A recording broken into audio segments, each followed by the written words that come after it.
헌금의 법칙 10. 추수량의 일부는 다시 씨를 뿌리기 위한 것이다. 심는 자에게는 씨와 먹을 양식을 주시는 이가 너희 심을 것을 주사 풍성하게 하시고. 고린도서 9장 10절. 추수한 곡식을 다 먹어치우는 농부를 본 적이 있는가? 그런 사람이 있다면 정말 바보가 아닐 수 없다. 더 이상 농부가 될 자격도 없다. 진짜 농부라면 이듬해 뿌릴 종자를 항상 남겨두는 법이다. 일회성 추수의 어리석음. 예전에 남부 캘리포니아에서 목회할 때 씨를 뿌리고 거두는 재정의 원리에 대해 시리즈 설교를 한 적이 있다. 나는 강한 어조로 한번 선교 사역에 상당액을 기부하여 하나님이 어떻게 갚아주시는지 시험해보라고 하면서 설교를 마무리했다. 그리고 그 결과를 나한테 보고해달라고 덧붙였다. 참으로 놀랍게도 거의 대부분의 교인들이 즉시 거액의 헌금을 작정해서 냈다. 당연한 일이지만 교회는 각자 체험을 나누는 것으로 떠들썩했다. 나는 사람들이 하나님의 말씀을 배웠을 뿐 아니라 그 말씀을 실천하여 좋은 결과를 얻었다는 사실이 기뻤다. 그리고 나서 몇 개월 후 교인들 한 사람 한 사람에게 파종과 추수의 과정을 어떻게 발전시켜 나가고 있는지 물어보았다. 너무나 놀랍게도 추수로 들어온 돈을 한 번이라도 다시 뿌린 사람은 10명 중 1명에 지나지 않았다. 나머지는 그 돈을 몽땅 자신을 위해 소비해버렸다. 한 사람씩 면담할 때마다 나의 실망은 자꾸 커졌다. 그 돈을 다시 뿌리기는커녕 수확한 금액의 11조조차 내지 않은 사람이 60%에 달했다. 우리 참모습의 망각. 그리스도인이란 참 알다가도 모를 존재이다. 야고보서에서 우리를 거울로 자기 얼굴을 보고는 그 모양을 금세 잊어버리는 사람과 같다고 한 것도 당연하다. 누구든지 도를 듣고 행하지 아니하면 그는 거울로 자기의 생긴 얼굴을 보는 사람과 같으니 제 자신을 보고 가서 그 모양이 어떠한 것을 곧 잊어버리거니와. 성도들은 성경이라는 거울을 보면서 자신의 모습을 들여다본다. 성경에는 우리가 믿음과 신실함과 치유의 능력을 갖고 사단에 대적하는 능을 가지고 있다고 되어 있다. 그런데 우리는 그 말씀을 읽고 돌아서자마자 즉시 우리가 그리스도 안에 있다는 사실을 잊어버린다. 참 수수께끼 같은 일이 아닐 수 없다. 그리고는 구원받기 이전의 상태로 돌아가는 것이다. 재물의 추수를 할 때는 그것이 하나님께로서 온 것임을 알고 기뻐하며 찬양한다. 우리는 하나님의 자녀이기에 그 풍성함을 누리는 것이 우리의 권리임을 알고 있다. 그래 놓고는 다시 좋은 땅에 뿌리지도 않고 펑펑 다 써버리는 것이다. 우리는 자신이 어떤 존재인지 잊어버렸다. 우리는 하나님이 우리에게 재물 얻을 능을 주신다고 언약하신 존재인 것이다. 하나님의 말씀을 보라. 하나님은 당신에게 기꺼이 풍성한 수확을 넘치도록 주실 분이다. 하나님은 당신의 모든 필요를 채워주시려 한다. 그러나 그러기 위해서는 먼저 수확의 일부를 다시 심어야 한다. 예수님이 세상의 죄악을 사하기 위해 죽으셨다는 복음의 소식을 전파하는데 후히 추수의 일부를 드려야 한다는 말이다. 심는 자에게 씨와 먹을 양식을 주시는 이가 너희 심을 것을 주사 풍성하게 하시고 너희 의의 열매를 더하게 하시리니 너희가 모든 일에 부요하여 너그럽게 연보를 함은 저희로 우리로 말미암아 하나님께 감사하게 하는 것이라. 고린도후서 9장 10절 11절. 어리석은 농부가 되지 말라. 당신이 나날이 겪는 삶의 걸림돌이 다음번 추수를 가로막아서는 안 된다. 일단 파종과 추수의 원리를 실천했다면 추수의 일부를 항상 떼어 선교 사업을 후원하도록 하라. 이와 같이 신실하게 행하면 참으로 지혜롭고 신실한 자로 칭찬받을 것이다. 이미 씨앗을 다 먹어버렸다고 해서 너무 좌절할 필요는 없다. 아직 결판이 난 것은 아니니까 말이다. 추수, 헌금의 법칙은 영구적이라는 사실을 기억하라. 이 법칙은 언제나 유효하다. 이제부터라도 다시 심으면 된다. 땅이 있을 동안에는 심음과 거둠과 추위와 더위와 여름과 겨울과 낮과 밤이 쉬지 아니하리라. 창세기 8장 22절. 당장 좋은 땅이 될 수 있는 사역에 아낌없는 후원금을 보내라. 얼마 지나지 않아 새로운 추수로 돌아올 것이다. 중요한 것은 당장 그렇게 하는 것이다. 그렇게 해야 추수할 때까지 남은 기간을 줄일 수 있기 때문이다. 예수님의 나눔의 본보기. 예수님은 나눠주는 삶을 사셨다. 다음과 같은 말씀에서 그 사실이 분명히 천명되고 있다. 내가 온 것은 양으로 생명을 얻게 하고 더 풍성히 얻게 하려는 것이라. 요한복음 10장 10절. 최후의 만찬에서 유다를 내보냈을 때 제자들의 반응을 보면 주님에게는 주는 것이 습관화되어 있었음을 알 수 있다.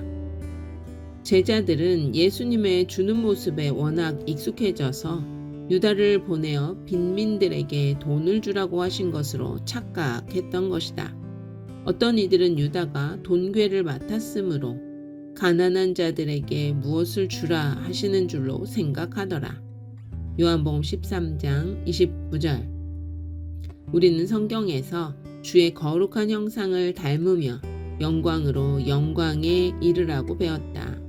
모든 교회가 이러한 은혜를 받는다면 얼마나 귀한 일인가. 그러면 사람들은 그리스도인들이 인색하게 나눠준다고 하지 않고 삶 자체가 나눠주는 삶이라고 일컬을 것이다. 그런 말을 들을 수 있다면 얼마나 좋을까. 주는 것은 우리의 본성이 아니다. 복음서 전반에 걸쳐 예수께서 제자들에게 주는 훈련을 시키셨음을 볼 수 있다. 그런데도 제자들은 옛사람의 습성을 고집스럽게 지켰다. 한 여인이 옥합을 들고 와 예수님에게 아낌없이 부어드리자 가까이 있던 제자들이 그녀를 크게 나무랐다. 제자들이 보고 분하여 가로되 무슨 의사로 이것을 허비하느뇨? 마태복음 26장 8절. 주님께 드리는 것을 허비라고 표현할 수 있는가? 실은 이것이야말로 배로 넘치는 축복을 보장받는 길이다. 주라, 그리하면 너희에게 줄 것이니 곧 후이되어 누르고 흔들어 넘치도록 하여 너희에게 안겨주리라. 너희의 헤아리는 헤아림으로 너희도 헤아림을 도로 받을 것이니라. 누가복음 6장 38절. 주는 문제에 관한 한 이 명명백백한 진리를 계속 놓치는 그리스도인들이 얼마나 많은지 이상할 정도이다. 내 개인적 체험으로는 헌금 문제에 부닥치면 그리스도인들이 가장 추한 모습을 보이는 것 같다. 이른바 큰 죄에 빠진 사람도 이보다 더 심하지는 않다. 가장 보기 싫은 모습은 탐욕의 소나기에 사로잡힌 것이다. 탐욕과 이기심만큼 거룩함과 거리가 먼 것도 없다. 종자를 먹는 것은 어리석은 행위. 종자로 심어야 할 것을 먹어버리는 어리석음에 대해 한 가지 이야기를 들려주고 싶다. 일반 항로와 멀리 떨어진 곳에 위치한 외딴 섬에 일단의 사람들이 식민지를 건설했다. 주민들을 태워다 준 배는 5년 후 이들이 어떻게 살고 있는지 보러 돌아오겠다고 하면서 떠나가 버렸다. 그들에게는 한 해 동안 버틸 넉넉한 식량이 있었고 다음에 풍성한 수확을 거두기에 충분한 종자도 있었다. 이들이 농사를 지으려고 땅을 갈고 있는데 신기한 일이 벌어졌다. 땅을 파보니 형형색색의 온갖 보석들이 쏟아져 나온 것이었다. 밭에는 온통 보석들이 널려 있었다. 말할 나위도 없이 그들은 자기네의 모험이 성공했다고 크게 좋아했다. 순식간에 수백만 달러어치의 보석을 쓸어 모았기 때문이다.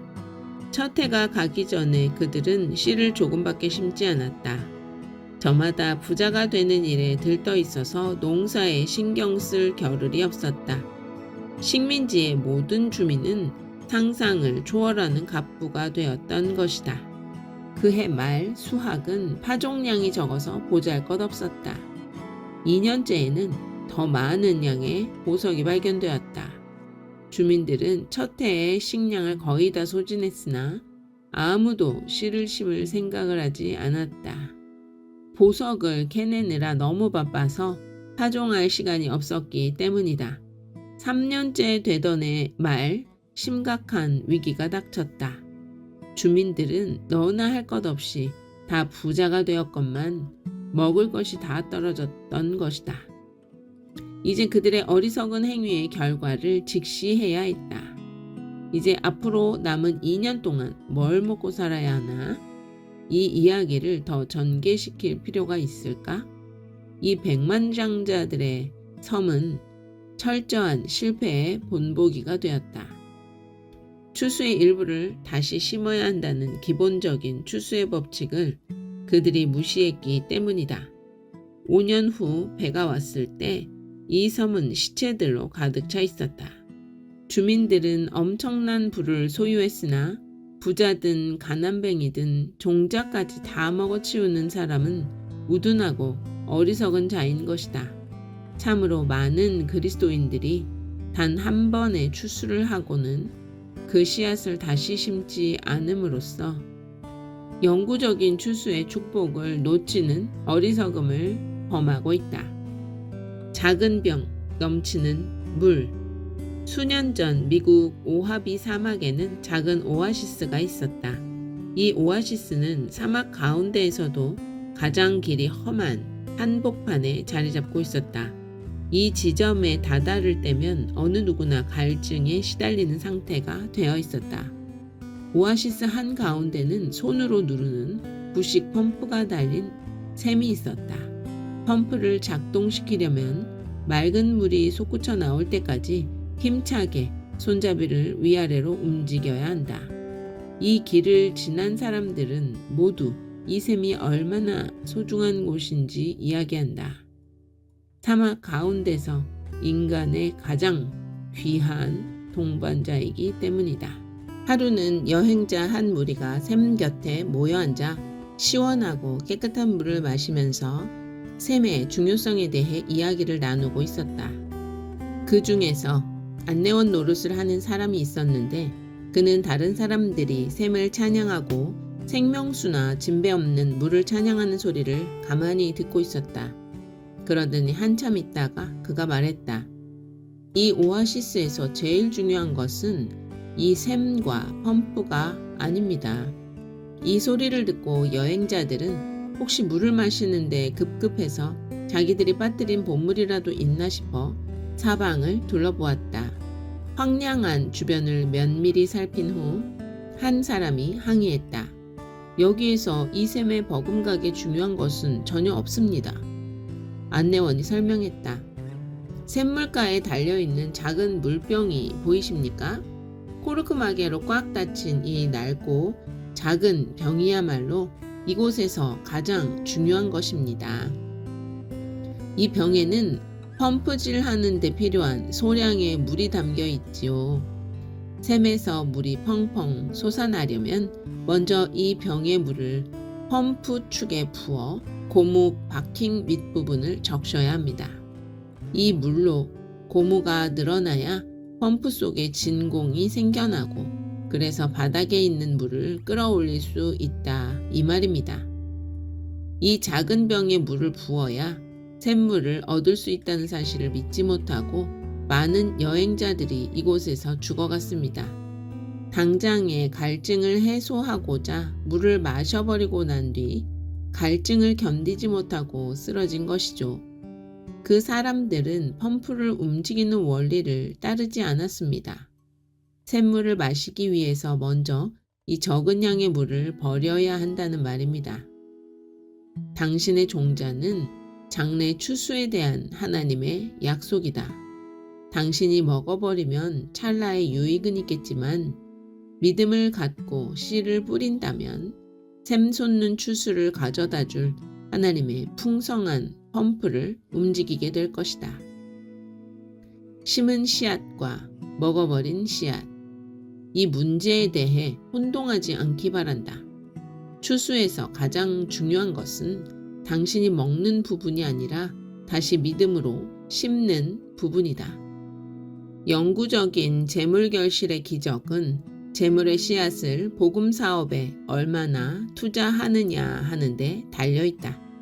이 추수의 법칙을 신실하게 따른다면 한때에 그치지 않고 당신의 모든 필요와 욕구를 충족시켜줄 추수의 연속을 경험하게 될 것이다.